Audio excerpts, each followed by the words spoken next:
बिस्मिल्लाहिर्रहमानिर्रहीम। हम में से अक्सरियत को ये सुनने और देखने में मिलता है कि फ़लाँ शख्स रमज़ानुल करीम की बाबरकत महीने में फ़ौत हो गया है, और सुनने वाला और देखने वाला ये कहता हुआ हमें दिखाई देता है कि यार ये कितना खुशकिस्मत इंसान है कि इसको ये मुक़द्दस महीना नसीब हुआ कि जिसमें जन्नत के दरवाज़े खुले हुए होते हैं और जहन्नुम के दरवाज़े बंद कर दिए जाते हैं। और तो और इस बाबरकत महीने में मुर्दे से अज़ाब भी उठा लिया जाता है। अब हमने ये हदीस से देखना है कि क्या वाकई इतनी फजीलत है रमज़ान में मरने की। तो इसका जवाब है हाँ, बिल्कुल इतनी ही फजीलत है। हज़रत सैयदना अब्दुल्ला बिन मसऊद रदियल्लाहु ताला अन्हु से रवायत है कि सुल्तानों के ताजदार सल्लल्लाहु ताला अलैहि वसल्लम इरशाद फरमाते हैं, जिसको रमज़ान में मौत आई वो जन्नत में दाखिल होगा।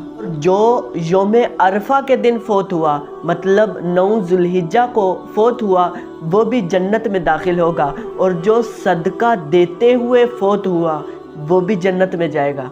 फिर एक और रवायत मिलती है, हज़रत सैयदना अनस बिन मालिक रदियल्लाहु ताला अन्हु से रवायत है कि रमज़ानुल मुबारक में मुर्दों से अज़ाब उठा लिया जाता है। फिर एक और रवायत मिलती है कि जिसमें उम्मुल मुमिनीन हज़रत आयशा रदियल्लाहु ताला अन्हा रिवायत करती हैं कि सुल्तानों के ताजदार तमाम नबियों के सरदार मोहम्मद मुस्तफ़ा सल्लल्लाहु ताला अलैहि वसल्लम इरशाद फरमाते हैं कि रोज़े की हालत में जिसका इंतकाल हुआ, अल्लाह अज़्ज़ा वजल उसको तमाम आने वाले रोज़ों के बराबर सवाब अता करता है। वाह वाह, ये है रमज़ान में मरने वालों की फजीलत।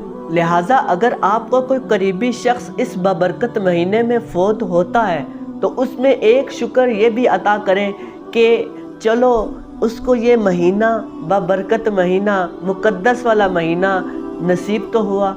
एक ना एक दिन वैसे मर तो ही जाना है, लेकिन अगर मौत का वक्त रमज़ान में मिल जाए तो क्या ही बात है। और अब एक आशिक को देखा जाए तो आशिक को अगर मदीना मुनव्वरा में मौत मिल जाए तो उसकी क्या ही किस्मत होगी। बहरहाल रमज़ानुल मुबारक बहुत ही बाबरकत महीना है और इसमें मरने वाला भी यकीनन खुशकिस्मत है।